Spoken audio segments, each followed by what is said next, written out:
Hey everyone, it's that guy over there bringing you game one from the 1500 CCYDNE tournament versus Dwarves. This is against what I'd say is probably one of the better players at our shop. Um, if you hear things in the background, me and my wife are just hanging out, and she's playing Mortal Kombat on our Wii. So I'm sorry for any background noises, but yeah, this is just what we do uh, after work. So anyway, on with the battle report. This is against a guy named Will. He organizes a lot of these the tournaments, especially here at the store. He puts a lot of energy and effort into it, and every club, I'm gonna say, every organization needs somebody like Will to put these tournaments together. So because it makes it easy for the store owner to host events, and it adds something when you've got active players who are actively organizing and things like that. So good on him. I played him at the last time I came here.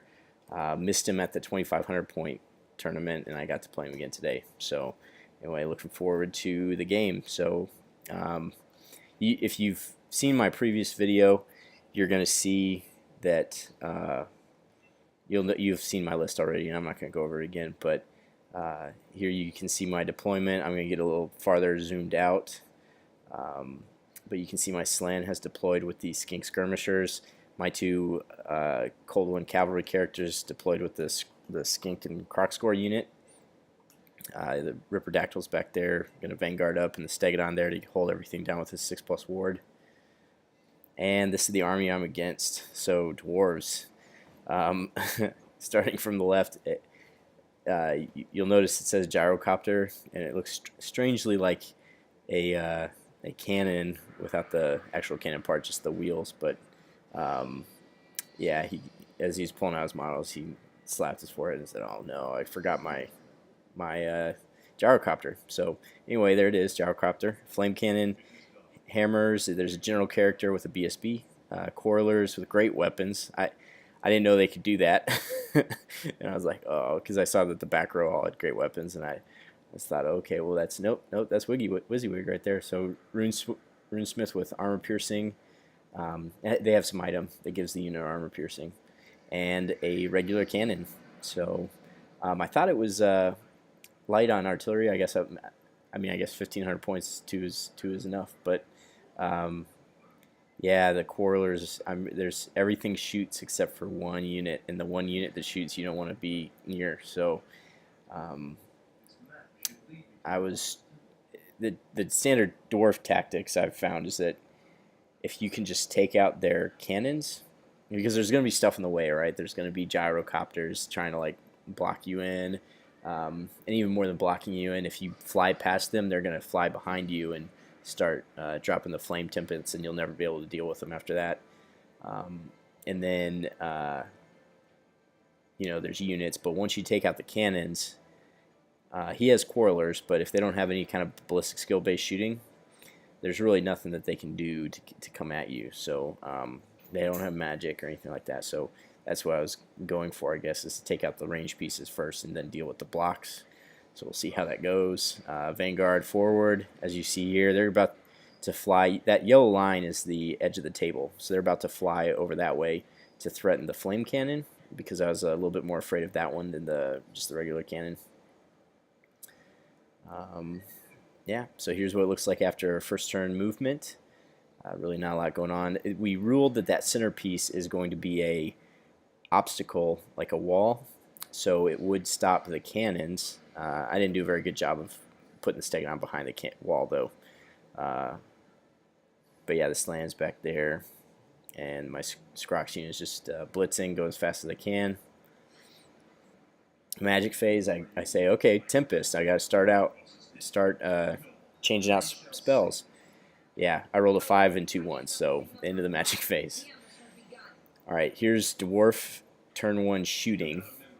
The Quarrelers open up and put 1 wound on a Croxagore and kill 9 Skinks.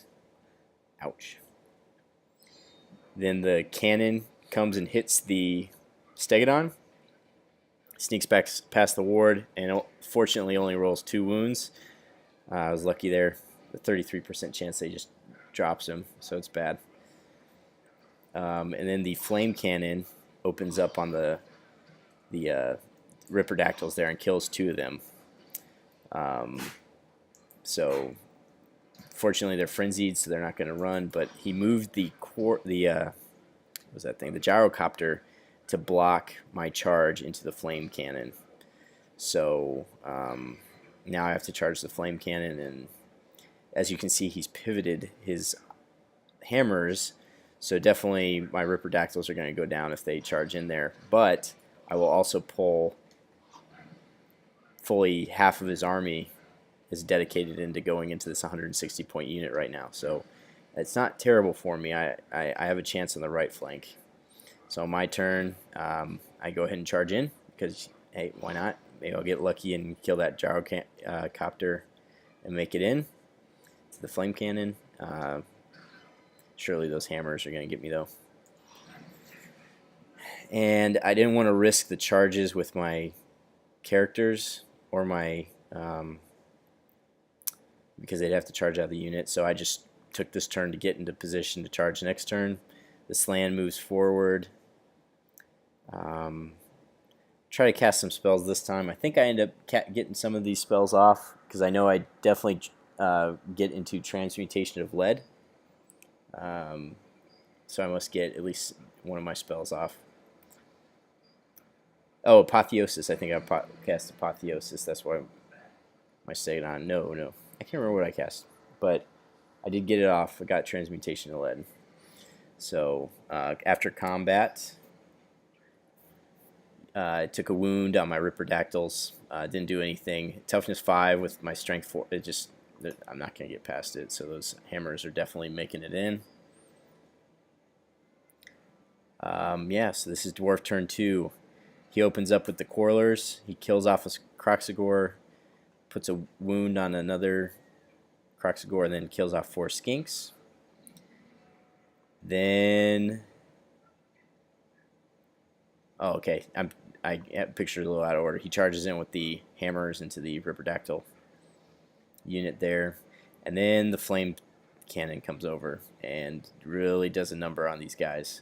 I went back and read in the rules because I didn't. I thought I'd messed up lookout sirs because of all the hits I was taking. As long as there's 5 or more rank and file models in a unit, characters cannot be hit by ballistic skill based shooting. So yeah. So that however, when the flame cannon did come in, I did roll. He did roll to wound that character on the right, but toughness 5, strength 5, he just didn't wound it. So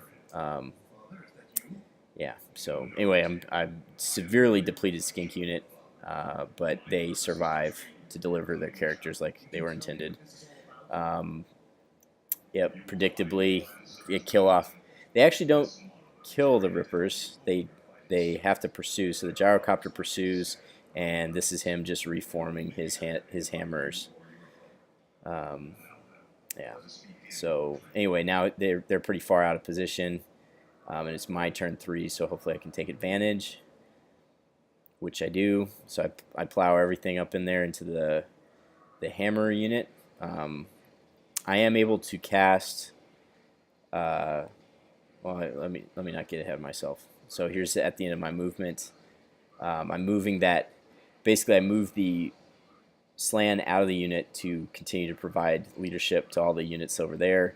I push up the skirmisher unit to redirect that hammer unit, so that way they don't get into the flank and just kill everything. Here's a little bit closer picture, so that way it pulls them off to the side at least. So in close combat, I'm able to get off Transmutation of Lead, and it really didn't help as much as I thought it would. I cast a few other spells. I think I took a wound charging in with one of my characters, so I apotheosis that. Anyway, I end up rolling twice on death, and I roll 2 6s. So Purple Sun. Now this is big because obviously dwarves, and then I get to pick. So I go for a Soul Blight, and of course this is at the end of the magic phase, so I'm not able to cast that this turn. Right. So I killed 9 of the dwarves. I thought that was I thought that was a poor showing for this. I thought that, you know, between Thunderstomp and the impact hits, that's 7 strength 7 or 7 strength 6 hits, which should have killed probably 6 guys, and then between all the attacks, but it just didn't pan out. So they stick because they have a rank. I think I shoot a wound off of one of the cannons over there. Yeah, but anyway, as you can see, we've moved on to dwarf turn 3. The dwarves have charged into my skirmisher unit. And the gyrocopter, you can see the white base there behind my slan. He's just over there to maybe get lucky with my slan next turn.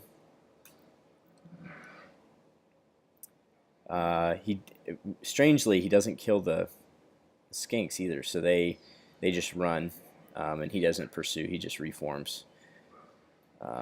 So I'll just show you here in a second. We go to the next combat. He kills that Stegodon. He had 3 wounds left, but strength 5, great weapons with armor piercing. It just, so many of them got through that it wasn't going to work out. So anyway, lost the Stegodon, but the 2 characters are still there holding strong. Actually, as you can see, I've taken a wound here. So on one of my characters. So what's going to happen next is I get so caught up in the game that I miss a turn of pictures. So basically what you're about to see is my slan dances around the gyrocopter, gets off fiery convocation, and starts burning that dwarf unit. So, and this is I might have forgotten fire convocation and gotten purple sun. I think that's might have been how it played out. Regardless, on his turn, he moves to charge the skinks, and I flee and he catches me. So that's what you're about to see, the skink unit disappear, and the gyrocopter is on the other side of the mountain for a turn or 2. And then on his turn, he's unable to dispel the fiery convocation, so it takes another lot out. So anyway, so all that's happened, and here's the picture. The skinks have rallied. They're facing the other way. They're going to continue to shoot into the flame cannon. But yeah, wow, really drained that hammer unit with the fiery convocation. Once I got it off, I didn't get it off irresistible. He'd already used his scroll on something else, and so yeah, he just got hit. And then the next turn, he didn't roll enough. He had I want to say he had 6 dispel dice. He had quite a few dispel dice, and he just the 19 didn't come up. So yeah, but now I'm about to cast a purple sun, and yeah, goes off right through his. I rolled like an 8, so it goes 24 inches or something like that, right through the unit. And between that and I cast the Soul Quench, it kills the last of the unit. Wow, really crazy the amount of damage that you can do with magic. That slan just soloed the unit of hammers, and honestly, as much as it's not tactical finesse, it's not. It's me getting lucky and rolling purple sun right when I needed it, because that completely turned the game around. Because up until this point, I thought for sure I just wasn't going to score any points off of him. I got tied up with his blocks for too long. I didn't make it to the cannons, and this turned it. I'm not sure how many points that was, but it was quite a few. One of my characters challenges one of my characters with his dwarf Rune Lord. I was able to kill that. So that's why you see the little brown star over there. So I've got points for that character now. And at this point, it's just me trying to pick off those last 2 cannons. And I thought those 2 source characters, they were kind of disappointing me here. Just not a lot of hits, maybe a couple hits every turn. It was like the cold ones and the characters were at neck and neck for kills. So I thought they were going to be able to take that, and they really not. You know, they have a 5+ armor save, and my guys just completely ignore their armor, and I just can't hit them. I mean, I'm wounding on 3s. I'm hitting on 3s, wounding on 3s, and then no armor save, and I just can't kill them. So this is the gyrocopter flying back over. This is Dwarf turn 5, so he's going to attempt some charges. Maybe try to shoot off my Slan. So Lizardmen turn 6. He does actually get a few wounds off. It's not pictured here. And in combat, again, I'm getting tied up in the game. Me and Will always play really close neck-and-neck games, so it gets intense towards the end. He's able to kill off both those characters with like 4 guys left. Which I was kind of disappointed in. I thought that they would do better. So now a very good showing for these 2 Cold One characters. But as you'll see in this next picture, between magic missiles and shooting, I'm able to completely wipe out everything except for, because everything was sitting on a couple wounds. Like the gyrocopter had 2 wounds left. The cannons each had a couple crew members left. So I did Soul Quench. Oh no!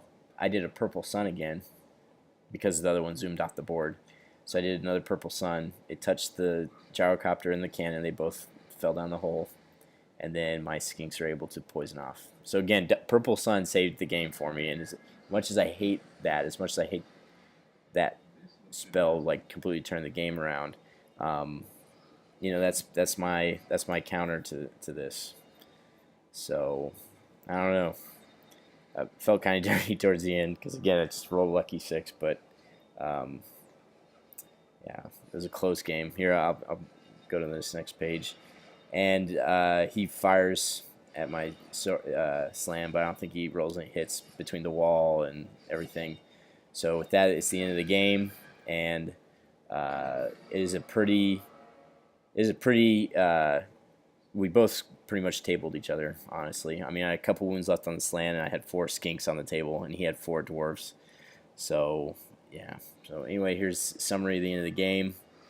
I ended up pulling out a 12-20 versus 10-60 win, and the way the tournament works is if you win, you win, but the points are for tiebreakers.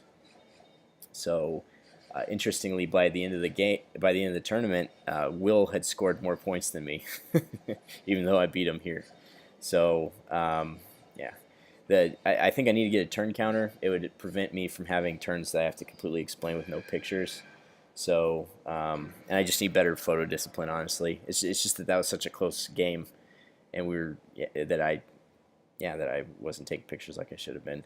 The spells I got: Transmutation of Lead, Soul Blight, Purple Sun. So three spells swapped out this game. High Magic really saved me. Being able to duck out to Lore of Death really did save me this game. That's what I like about High. That's what I like about that lore, is that you can swap out to whatever your weakness is. And my weakness in this case is I don't have the close combat to get through those blocks and really get any points whatsoever except with freaking Purple Sun. Riperdactyls remain a great distraction. I mean, really, when he pivoted off to his hammers to deal with them and fired the flame cannon at them and used the gyrocopter, I was okay with that because he was reacting to a threat, and that's why I had the Riperdactyls on the list. And I think 4 is the number. I honestly think 4 is the number you need. 3, they're going to lose at least 1 or 2, and if you only have one guy going in, it's not very effective. But having 2 seems to be the number. Or I'm sorry. 4 is the number, but you end up having about 2 when you get to combat, and the 2 will be okay. That'll be enough. And the dwarf tactics, they remain the same. Go after the cannons, because once the cannons go down, then they've got no. He had some quarrelers, but they don't have a lot of threats, so you can just kind of dance around their combat units and avoid them until the end of the game. So anyway, that's it. I'm trying to get these videos down, so I'll end it here, but I'll work on the next one, and I'll see you next time.